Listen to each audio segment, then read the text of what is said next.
Hello and welcome to World Watch on OWELEKETV. I am Vivian Kenneth. The US last week paused the bomb shipment from Israel over concerns it was going ahead with a major ground operation in Rafah, southern Gaza. A senior administration official says the shipment consisted of 1,800 2,000-pound bombs and 1,700 500-pound bombs, and that Israel has not fully addressed US concerns over humanitarian needs of civilians in Rafah. Overnight, there were further Israeli airstrikes in the Gaza Strip, hours after Israeli forces backed by tanks took control of the key Rafah crossing on the border with Egypt. The Israeli bombardment has been particularly intense around Rafah. Local medics say 7 members of one family were killed in one overnight strike. Rafah has been a key entry point for aid and the only exit for people able to flee since the start of the war between Israel and Hamas last October. On Monday, the Israeli military ordered tens of thousands of civilians to begin evacuating nearby eastern parts of Rafah city ahead of what he called the limited operation to eliminate Hamas fighters and dismantle infrastructure. The Department of Homeland Security, DHS, is piloting artificial intelligence to train officers who review applicants for refugee status in the United States. The work addresses what Secretary Alejandro Mayorkas said is labor-intensive instruction that typically involves senior personnel. In this pilot, he said DHS is training machines to act like refugees so officers can practice interviewing them.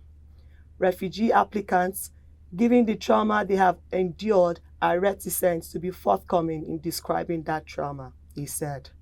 So we are teaching the machines to be reticent as well, and to adopt other characteristics of applicants. The remarks made on the sidelines of the security-focused RSA conference in San Francisco elaborate on AI initiatives that DHS announced earlier this year.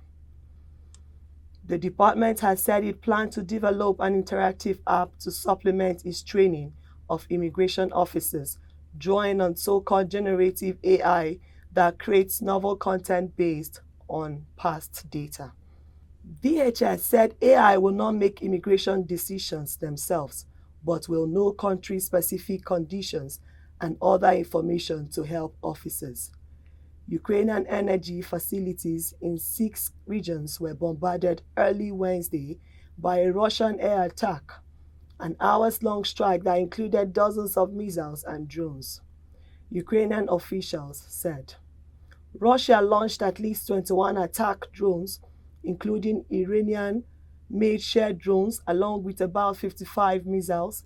In a statement, the Air Force of Ukraine said Ukrainian anti-aircraft defenses downed 20 of the drones and about 39 other projectiles.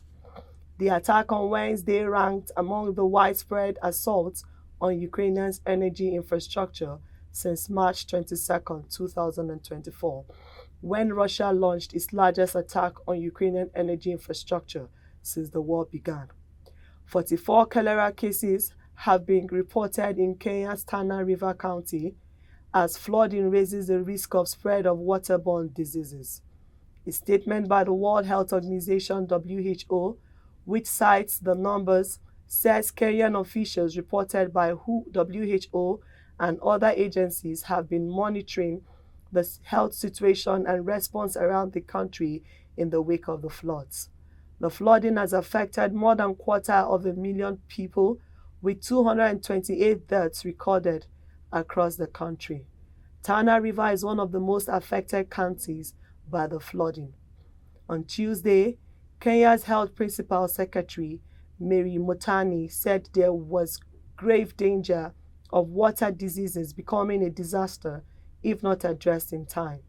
Ms. Motani said as she and other health officials distributed water purification products in the capital, Nairobi. She also pointed out the risk of diseases from food contamination and unsafe food sources that was being made worse. The WHO says it will continue to support the government's emergency response and remain vigilant for disease outbreaks that can easily spread if not quickly contained.